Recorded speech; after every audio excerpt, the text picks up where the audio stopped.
to Robot Unicorn, hosted by my parents, Jess and Scott. I hope you enjoyed the episode.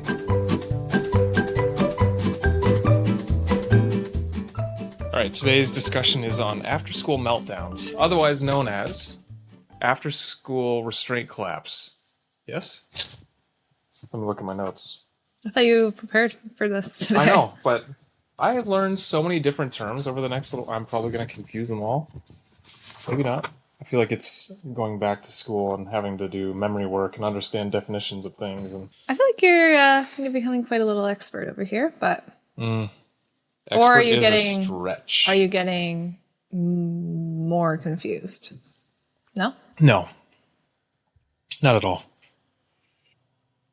I will say, in reading a lot of the articles, scientists tend to have a very specific vocabulary. And I do often have to look up definitions for a lot of the terms that they use. Which I guess is okay for a scientific article that's peer-reviewed in like a widely known publication or something like that. But for a regular person reading it, sometimes it's a challenge, so you have to really parse the information. Yeah, and they like to name things like, I don't know, not always the most easy to understand names. Yep. Anyways, let's start with a scene I think many, if not most of our listeners will recognize. Their child... well, maybe not most of but some of our listeners will recognize. The child is a perfect angel at school, according to their teacher. But the minute they get home, they completely fall apart over the smallest thing. The name for this is after-school restraint collapse. So I got that right. Yes. Yay me. Can you introduce us to this concept? Yes. And I'd love to do so through story, if you will. Okay. Please. Okay. I will. A few years ago, our daughter, if you recall, our youngest was a baby and she was in the hospital with croup. It came on really fast and aggressive. It was really scary. She couldn't breathe. Took her to the hospital. She got like rushed back in and she was so little. And it was really overwhelming, right? Everyone's poking her. She's got an IV put in. And everyone kept saying to me, oh, like, you're such a brave mom. Like, I was holding it all together, right? I was like, they kept saying, you're so brave. You're so strong. You're doing so good. Like, you haven't cried. And I didn't. We spent the night together in the hospital. Wait, so you're saying this is about you, not our, like, I'm you saying were this not about crying? me. I was not crying. Oh, I see. Okay. I was holding it all together, right? I was being strong for her because she was having a hard time.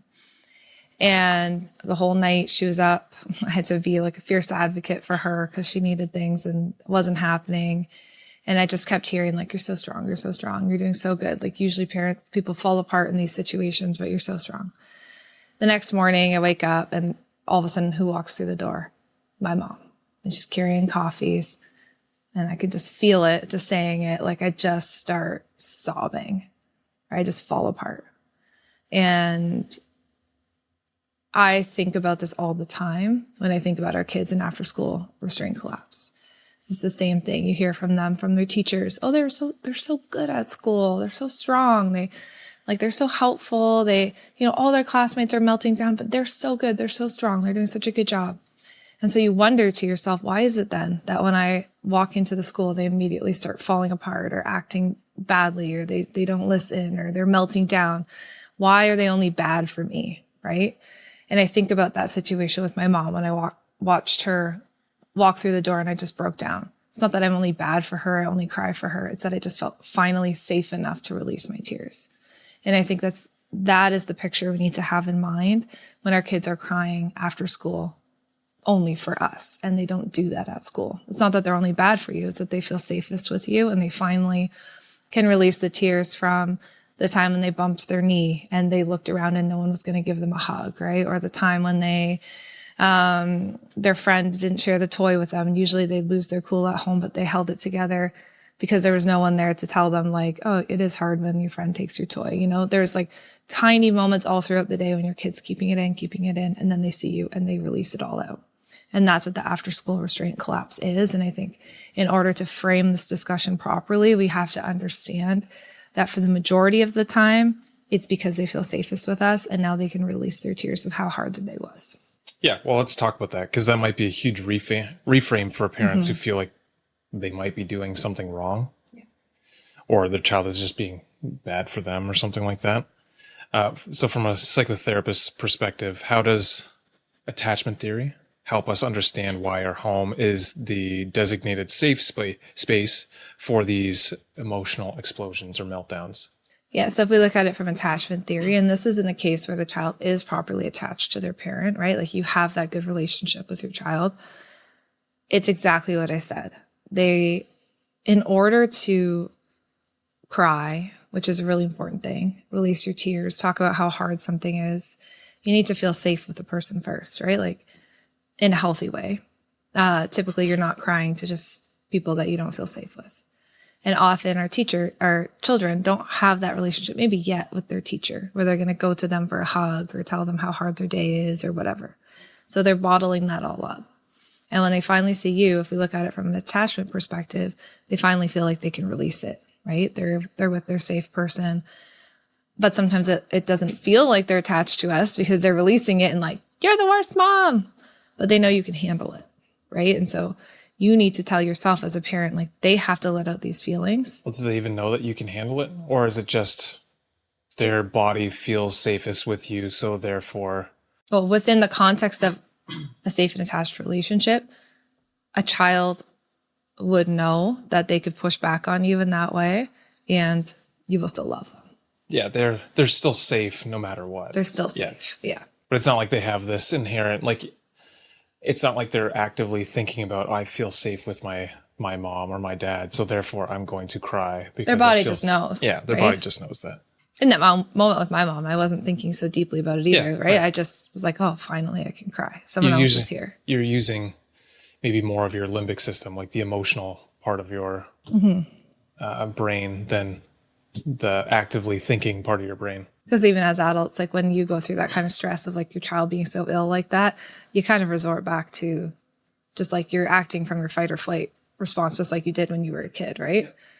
And I think for your children, they just inherently know, oh, this is my safe person. I can release my tears around them. Jess, I think it's crucial for parents to know the difference between a goal-oriented tantrum and a true meltdown.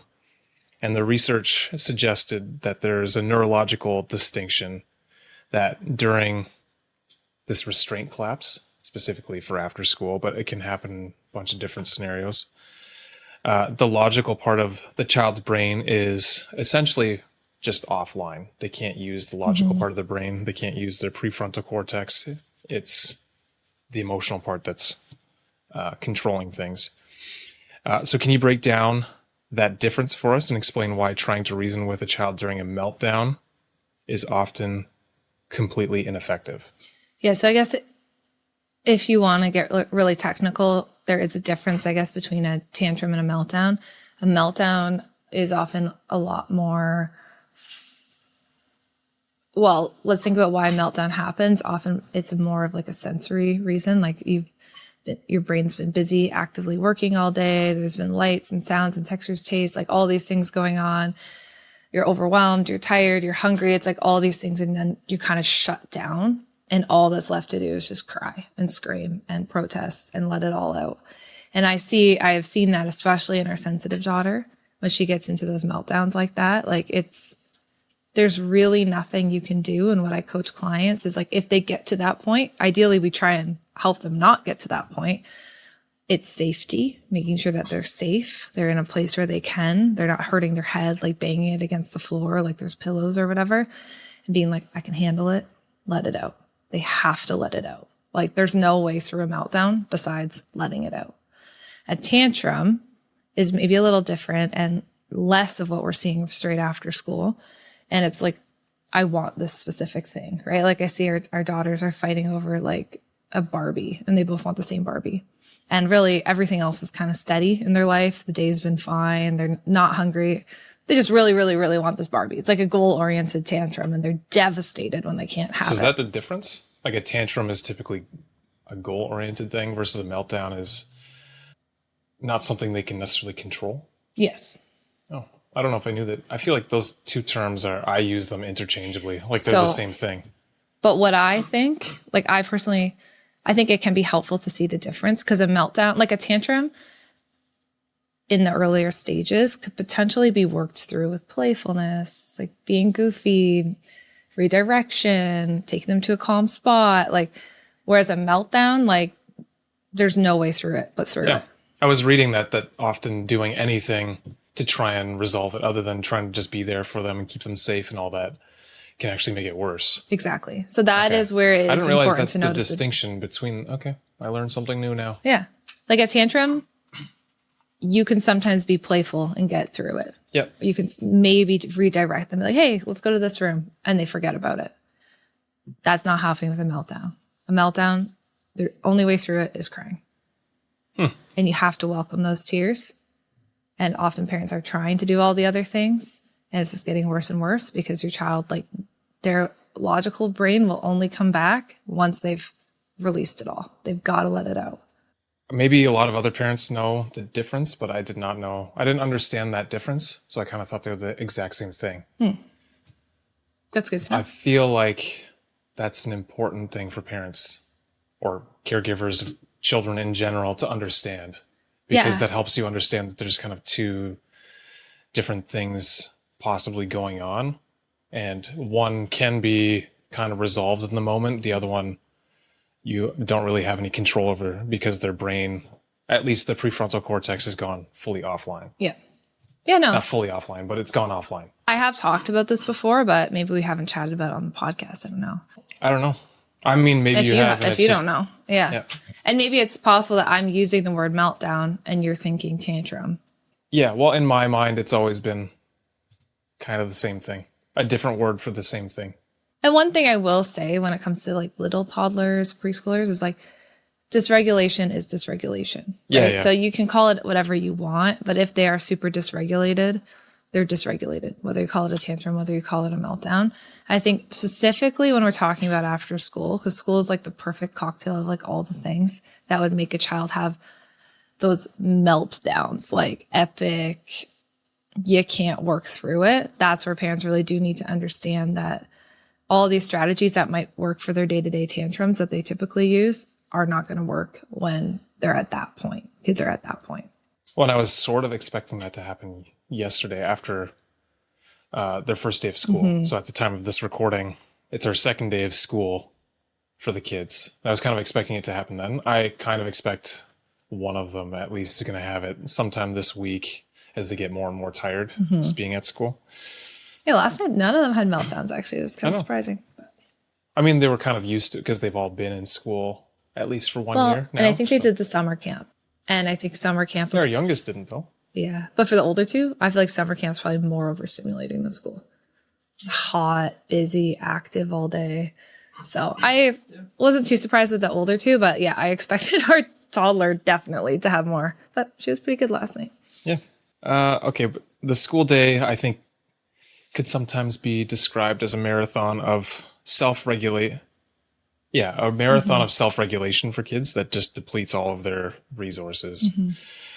Beyond just being tired, what's really happening to a child's system throughout the day? Can you talk about the combined impact of sensory overload, social pressures, and even blood sugar crashes that contribute to this daily depletion? I mean, I feel like you just named them all, right? So social pressure, or even like let's just talk about a kid, like an active kid who has to sit all day. Like I think some kids, I truly believe in my core, were not designed to sit at a desk all day. And we forced them to, but their bodies just weren't meant to be like that.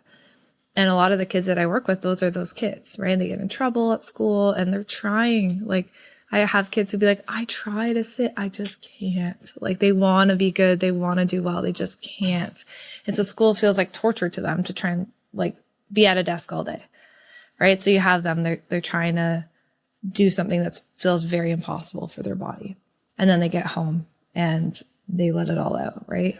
Or you have the kids who have maybe low impulse control, maybe they have ADHD, something like that, and they're trying to control their impulses all day.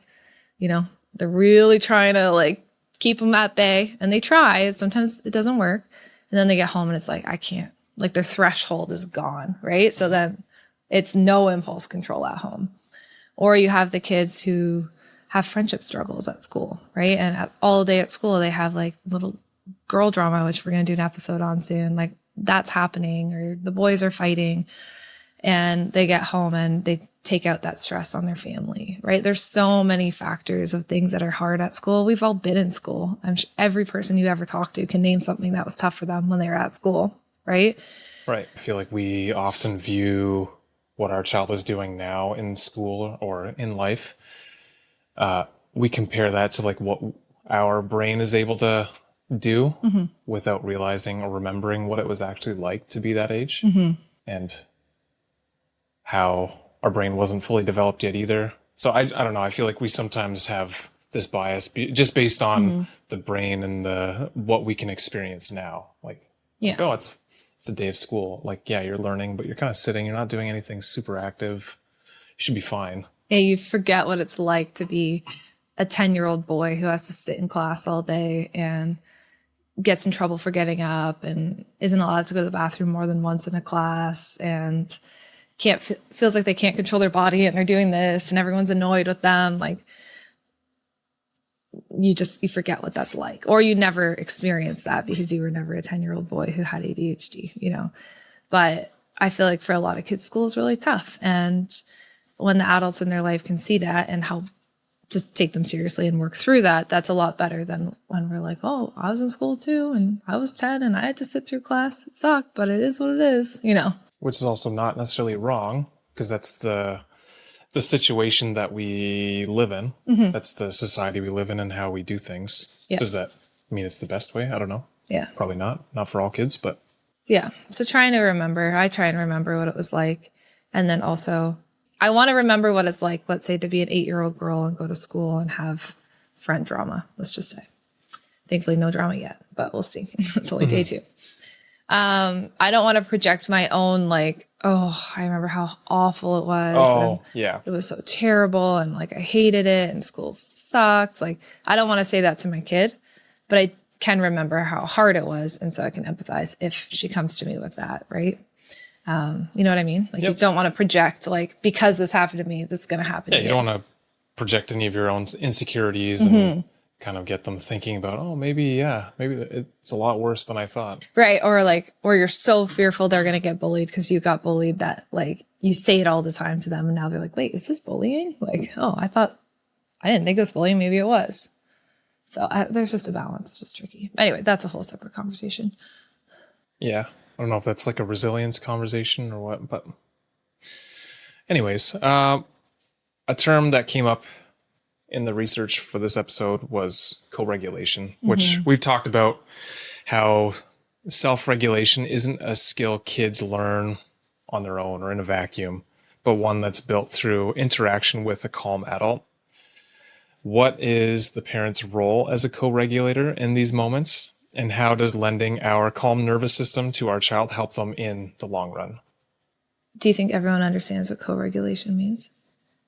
No, probably not. I mean, we've talked about it a bunch in a lot of episodes, but... How would you define co-regulation? Co-regulation is when your child is having a tantrum or meltdown. You are still calm and warm towards them. And you maybe potentially narrate how they're feeling and what that's doing to their body and all of that, depending on their age and if they're able to hear it. And just kind of being calm in that moment so that they see and use how you are acting and feeling, and kind of they learn to take that on themselves. They start to mirror that and take that on as a child. So they develop that just based on what they see from you. Yeah, that's a great description. I think even broader, like adults can co-regulate with each other, right? Like, so it's the idea that one person's calm is being lent to the other person. They can kind of borrow that calm until they can kind of get back to being calm themselves, right? So even when, let's say I'm upset about something, but you come in, you're calm, and you're just like, Jess, what's going on? How are you feeling? Let's talk it through. that helps me then restore my own calm, right? I think we're meant to co-regulate with each other. We're not meant to always self-regulate. That's not how humans were designed to be. But in small children, they don't have the ability to regulate their own emotions, and they are still developing that. And the only way that they develop the ability to self-regulate is through repeated exposures to a calm adult in their tough moments. And that's co-regulation. And basically what you want to do when you're co-regulating with your child is show them how to regulate emotions through kind of being that voice of reason for them that you hope they'll eventually take on for themselves. So whether that's talking to them, narrating, or just simply existing beside them. So if your child's having, like we were talking about, the restraint collapse, like a big meltdown, you might not even be saying anything. Like you're just there. Yeah, because again, it sounds like, based on the research, often when a child is having that meltdown, saying anything is like throwing gasoline on the fire. It can make it way worse. Yep. So you're just sitting beside them. I'm here. Let it out. I've got this. It's okay. Just simple. Making sure that they're safe. But eventually, like when they come to, it's almost like they're a different person when they're melting down. They come to, then you're like, hey, I'm here for you. Like, that was really tough. Makes sense. You felt that way. It was a long day. Let's talk about it. Yep. Right. But you wait till they're calm. So kids require this co-regulation in order to learn how to regulate on their own. And I think we often forget about that and are like, why can't you just calm down? Like they can't. So it's important for parents to recognize that. And it's hard to do, especially at the end of school day when your capacity is lower for regulating with them. Mm-hmm. At least my capacity is always low at the end of a school day. And you're just like, oh my word, I have to make dinner. You have to do homework, blah, blah, blah, blah, blah. So it's important to keep in mind like that, how important it is. And also that you don't always have to say a lot. Sometimes you just have to be there. There was this other thing I saw in the research, and they called or emphasized creating a soft landing after school. Mm-hmm. I don't know if you've heard of that before. Mm-hmm.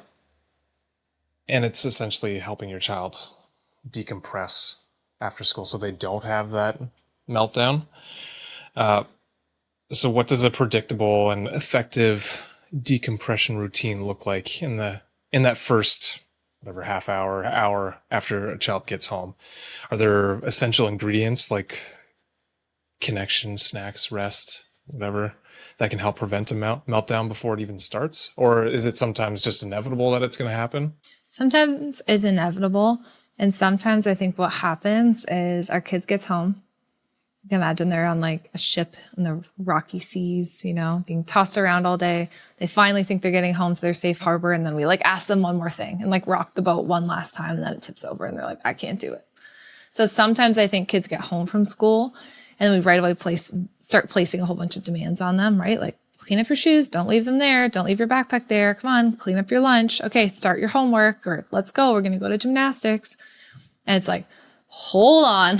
I can't take one more wave coming my way. Like you're like, even something so simple as like, you're asking me to put my lunch away and clean this up. Like I've done everything I can possibly do for everyone else today. And boom, like the ship flips and they're done.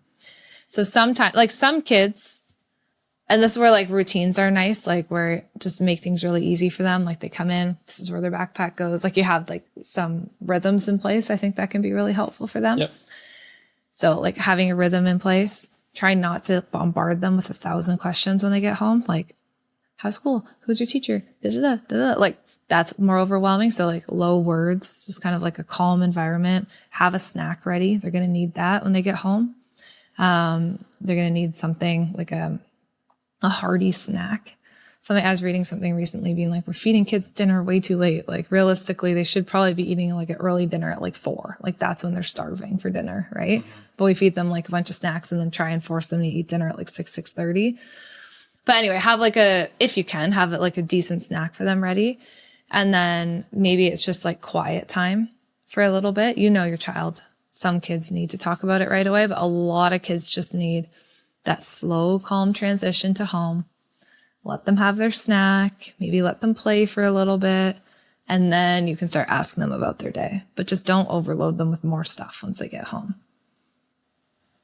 So that'd be just an easy, simple suggestion. What was this note for? So I made a note for Scott because we were talking about after school restraint collapse, after school meltdowns, tantrums.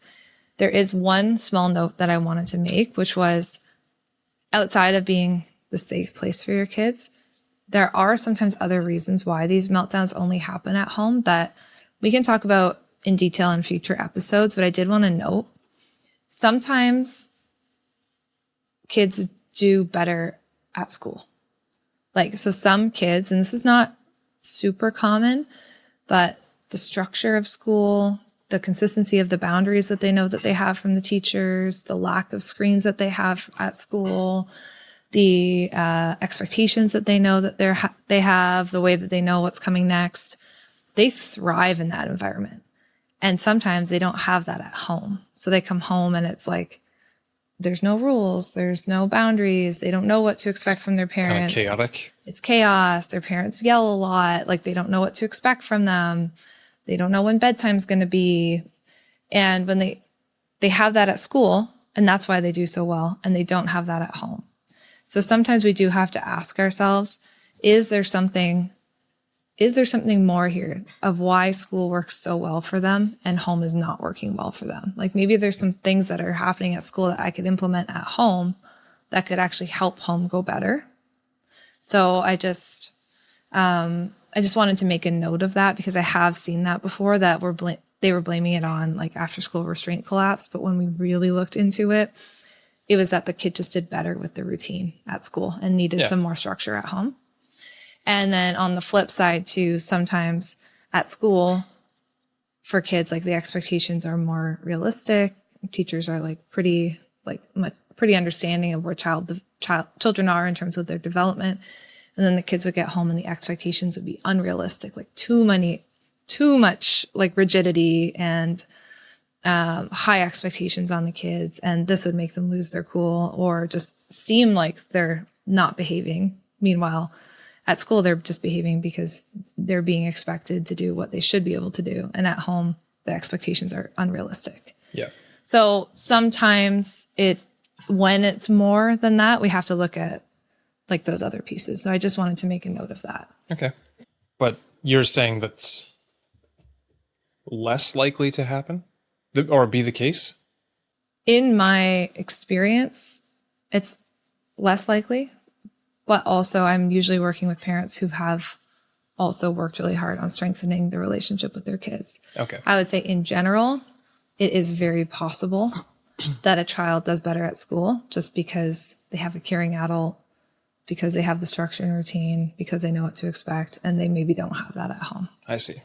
Interesting. Yeah, I mean, you're seeing a certain subset of the population that's coming to you for often very specific reason, right? So, and likely similar people listening to this podcast who are working really hard on strengthening the relationship, right? But that is a note that if a clinician is listening or something like that, I wanted to make, because you do have to kind of look at why are they thriving at school and not at home, right? Mm-hmm. So you have to look at all the pieces always. The research also pointed out that children who are neurodivergent, for example, those with ADHD or sensory processing sensitivities, are often more likely to have this restraint collapse or experience that. So how might the approach or the decompression routine need to be adapted for a child who is, say, a sensory seeker versus one who is sensory avoidant? Definitely we see kids who are neurodiverse have the bigger meltdowns at home. It's a concept called masking, where we can kind of hide some of our neurodivergent symptoms when we're in a social setting for a while. So for example, like the desire to like stand up all day or wiggle or move around, right? Like you're kind of pushing that down all day long. And then you get home and you're like, I can't do that anymore, right? Or, you know, I even think about for me as a child struggling so much with school, but trying to, you know, make it appear like I'm doing good or like I'm interested in what I'm learning, right? Even though it's like painful to like do a subject like math, like I can't focus, I can't seem to get it right. And you're so frustrated with yourself. And then you get home and you like let out all your frustrations on your parent, right? That's what I used to do. Sorry, Mom. I used to get so mad at her. Meanwhile, I was just mad because I had to sit all day and learn something that just wasn't clicking with my brain, right? So for these kids, let's say And then you mentioned sensory seekers. Those are the kids who often do best when they have a lot of sensory input. So like textures, lights, taste, like they're craving all of those things, which just in a classroom, you're not always getting. Sensory avoiders are like, it's too bright, there's too many textures, there's too many people talking to me all at once. So sensory avoider, you probably want to have a nice quiet setup for them when they get home. Nice, like maybe even dim lights in the house, have their snack ready for them. Maybe they go play somewhere quietly in the room or something like that, just to decompress. Your sensory seeker, I wouldn't say like have loud music blasting, like that's not what they need, but maybe they would do well with like a certain blanket that they can snuggle with that has like a nice texture. They might do well if they could run around outside when they get home. Like I find these kids.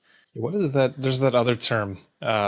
Is it like proprioceptive or something like that, where they want movement, or like they need the feeling of, say, swinging or jumping on a trampoline or something like that? Yes, that's the type of input that their body needs, right? So these kind of kids, they might need to go jump on a trampoline. They might need to shoot hoops outside. Sometimes I think we're like, I'm trying to give them a wind down routine. It's just not working. Those are the kids, those sensory seekers. You got to get them moving. Like they're going to do better if they go outside and run around or shoot hoops. Like the thumping of a basketball might feel good, or jumping on the trampoline, whatever. So you got to get to know your kid and see how they unwind the best, because every kid might unwind in a different way. Like for me, I bet you I would unwind the best with the quiet environment, the snack and reading my book. Whereas for you as a kid, I wonder if you would have needed to like go run around outside and shoot some hoops, and not that you play basketball, but like go out on the street, ride your bike around. Usually at my grandparents' place I would do that. Yeah. Or I would grab a golf club, and my grandparents had a big field, and I would just hit the golf club and run after the ball and keep just hitting it. So you probably needed that sensory, the sensory experience. So work with your child to see what's going to work best for them. All right, here's a point of debate for you, Jess. Here we go. And for many parents, screen time. You ready? Sure. Some see it as a necessary tool for decompression, while others worry it's just a crutch that prevents kids from actually processing their day. What is your clinical take on using screens as a part of an after-school routine? Is there a right way to do it? Mm-hmm. I want a black and white answer, Jessica. So I actually have no problem with kids using screens to unwind after school. And I don't think it should be the only way they unwind after school. And I don't think it should replace making sure you connect with your child about your school day. Like I wouldn't necessarily just have my kid come home, turn a screen on from 3:30 till 6 when they have dinner with them, put them to bed. Like I don't think that that's the right way to go about it. But I do think for some kids, especially I think there's new research on neurodivergent kids, like it can be a good way for them to just kind of settle their body just for a little bit. Just kind of like get them to that rested state where they're sitting, they're relaxing, they're like on the couch. And then from there, maybe we transition them to something else. But I always like, you got to tune in with your kids and you got to have boundaries around it. So I think my parents did something that I found really helpful as a kid. Like we got home, we'd always have a snack. Then we'd have some downtime. So before you do your homework, so I would usually read, maybe my brothers would like go run around outside or whatever. After that, you have to do your homework first. And then when the homework was done, you could watch screens while my mom made dinner until we had dinner. And then the transition was from like screens to dinner time. And I think something like that's helpful because there's boundaries and like there's a rhythm to what you do after school. But I wouldn't want my kids to expect that like they get home and now it's screens till dinner. I think having some kind of rhythm, some kind of boundary around it is important. But if you want to throw some screen time in there, I would, but I'd also be mindful of what kind. Like I think you need to be super careful about your kids coming home and getting straight back on their screens and talking to their friends again. Like kids need a break from their friends. And I think they're not getting that break right now. They get home, straight on their device, straight back to talking to their friends. That would be a big boundary for me. Like, you're not talking to your friends immediately as soon as you get home. You don't need to do that. You've just been with them all day. You need a break. Your brain needs a break from hearing from your friends. So if I understand what you're saying correctly, you would say that screens can be okay if used within reason and are not the primary method of decompression for most children. Yeah. And I think know your kid. Like, so let's say you know your kid and you know if they come home, they have their snack, they watch 30 minutes of a show, then they're good to go until dinner. Then they're like, they watch their 30-minute show, they go outside, they run around, go on the trampoline, whatever, and then you have dinner and they're fine. Great. But if you know your kid comes home and you put a show on and there is nothing they will do after that, like, if you turn the TV off, it's going to be the worst meltdown ever. If you try and suggest that they go play outside, it's going to be the worst meltdown ever. Like, then I wouldn't do it. Like, you have to know your child and kind of know what's going to work best for them. And if screens are just leading to like more meltdowns for you, then they're not working. Then I would find another way to decompress. Yeah. And like, honestly, I would probably choose, for the most part, something else for our girls. Like, yeah. I notice us getting reading. away from screens. Yeah. Like, I think we've gotten, not against screens, but I just think we've noticed that our kids do better with as little screens as possible. And the less we introduce screens, the less they crave it. Yeah. Like, I really notice if we watch more screens, they ask for it more, but we haven't been.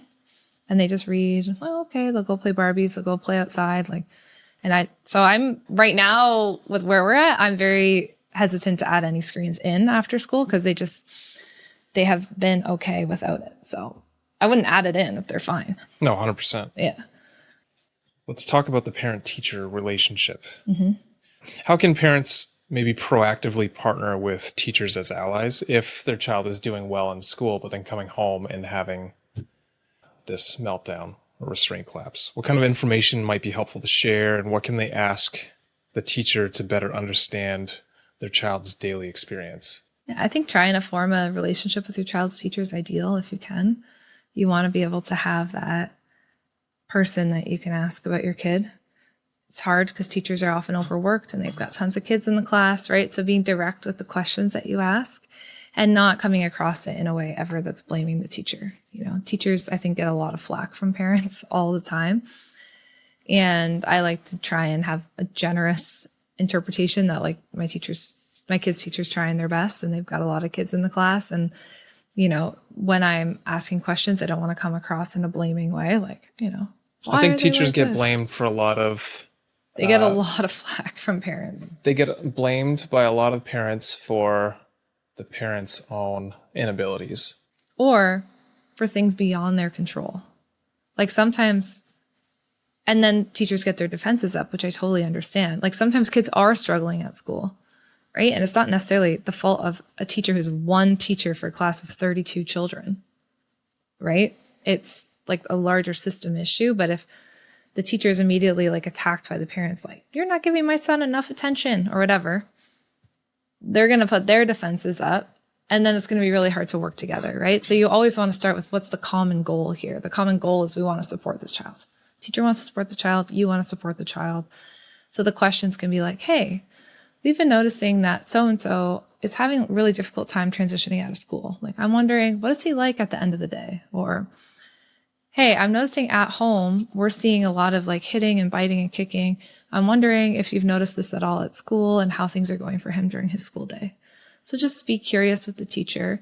And for the teacher, it's actually helpful to know that too. Because if the teacher understands that, oh, this child's having huge meltdowns when they get home every day, I'm not seeing that here.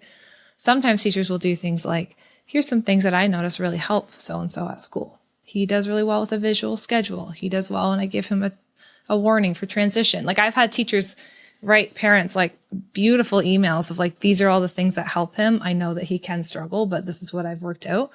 That's fantastic. Then we're like, hey, great, perfect. Let's implement this at home. And it's great. Like, that's the point I was adding for you. Sometimes teachers can give some great insight. Other times they just have no clue.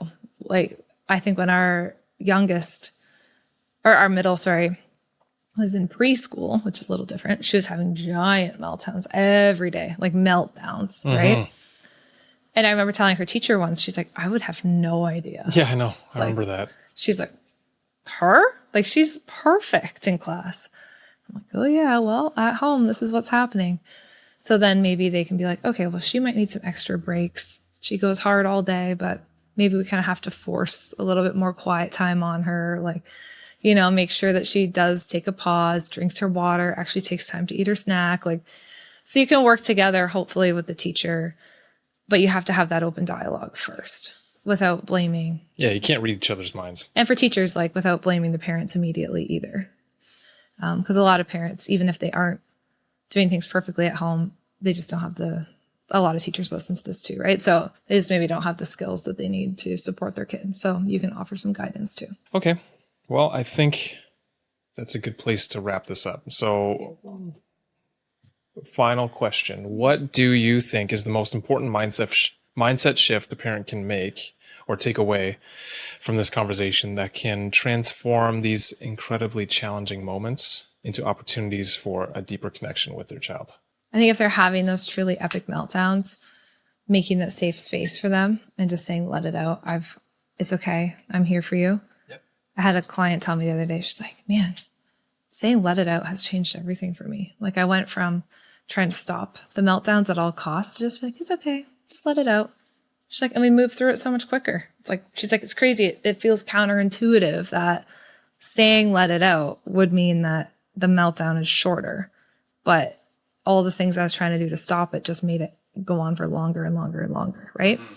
So I'd say allowing yourself to just ride the wave of the meltdown, know that it will end, but then also, looking at the whole picture and seeing if there's ways you can support your kiddos so they shouldn't really be having these every single day, right? If it's every day, I'd want to look at the whole picture and see what we can do to support them. Yeah. Now, sorry, I forgot to ask this question, but is this most common for like really young kids and then it just kind of goes away over time? Or do all kids have this?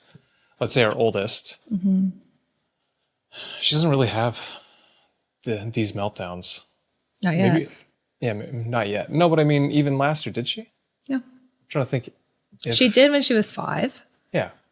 So it should hopefully resolve itself as your kid gets older and learns their own capacity at school. If it's not, like, I will say I work with a lot of boys who are still having these big meltdowns.